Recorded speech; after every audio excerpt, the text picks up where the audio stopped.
Shalom, selamat bertemu kembali dalam pembelajaran IPS. Nah, pada pertemuan kali ini kita akan membahas yaitu tentang faktor-faktor penyebab perubahan sosial budaya. Nah, faktor penyebab perubahan sosial budaya ini dapat dilihat dari dua sisi, yaitu dari faktor internal dan faktor eksternalnya.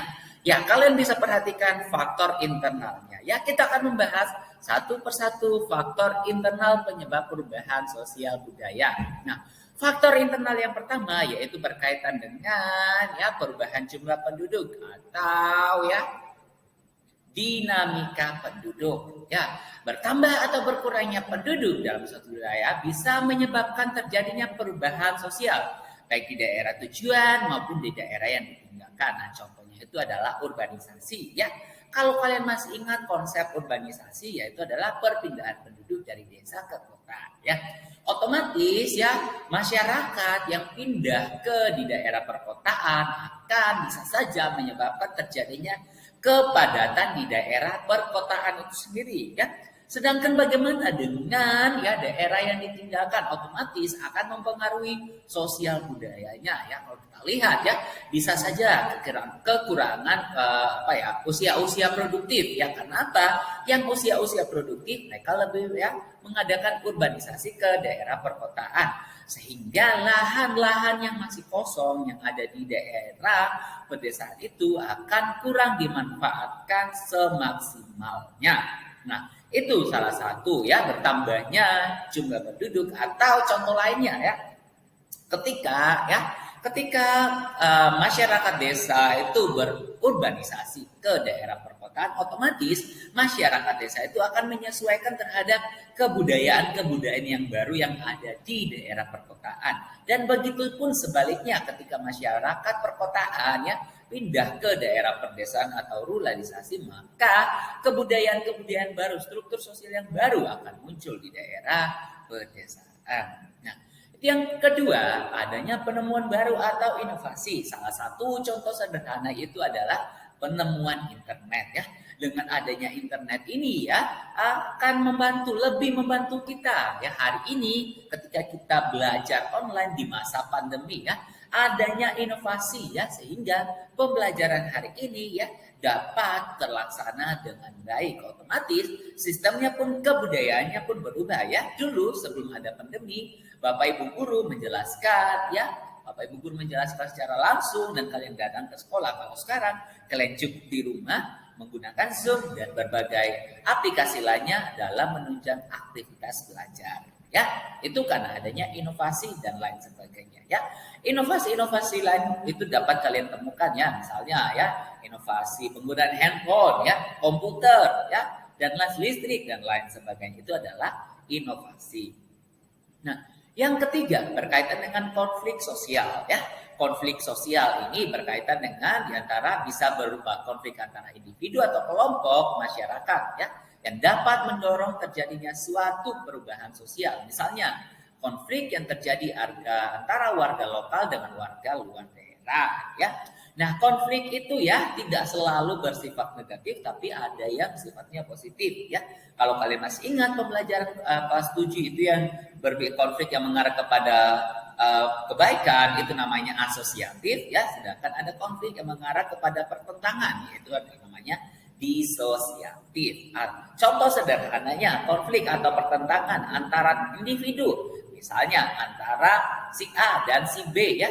Dulunya mereka itu sahabatan. Nah, terus tiba-tiba ada masalah yang mereka hadapi, otomatis kehidupan mereka yang sebelumnya akur, damai karena ada pertentangan maka akan terjadi permusuhan dan lain sebagainya. Sehingga perilaku kebiasaannya itu ada kebiasaannya itu yang biasanya selalu ramah, selalu menceritakan tentang pengalamannya, saling berbagi terhadap teman-temannya itu akan berkurang karena adanya konflik. Nah, yang keempat berkaitan dengan faktor internalnya itu ada yang namanya terjadinya pemberontakan dan revolusi dalam masyarakat revolusi dalam masyarakat. Nah, salah satu kita ambil contoh sederhana kita ambil dari contoh masalah kemerdekaan Indonesia adanya pemberontakan dari masyarakat Indonesia untuk memperjuangkan kemerdekaan bangsa Indonesia Dengan adanya tersebut ya, hari ini kita bisa menikmati kemerdekaan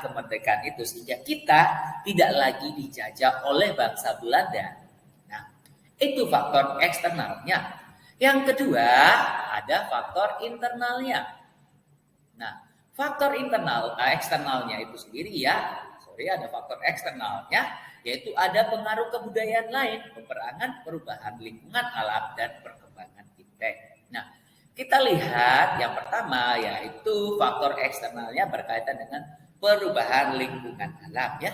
Perubahan lingkungan alam yang terjadi akibat bencana alam, banjir, gempa bumi, tsunami ya, puting beliung dan sebagainya. Kondisi ini memaksa manusia untuk mengungsi, berpindah ke tempat yang baru, sehingga ya akan memunculkan kebudayaan baru ya, struktur sosial yang baru dan lain sebagainya ya. Kalau kalian masih ingat struktur sosial dan lembaga sosial ya, seperti lembaga keluarga, lembaga ekonomi, lembaga pendidikan, dan lembaga politik. Nah, yang berikut ada yang namanya peperangan ya. Peperangan yang dimenangkan juga oleh pihak lawan dapat menyebabkan terjadinya perubahan sosial budaya ya, sosial di wilayah yang mengalami kekalahan. Nah, salah satunya yang kita alami ya, khususnya masyarakat Indonesia sedulu ya, waktu kita masih dijajah oleh bangsa Belanda, maka ya dalam bidang sosial kita ya mengalami krisis yang begitu hebat. Dalam bidang ekonomi kita mengalami masalah ya, kelaparan ya. Karena apa ya? Karena setiap sumber daya alam yang kita miliki itu dirampas oleh bangsa-bangsa luar ya. Peperangan ya.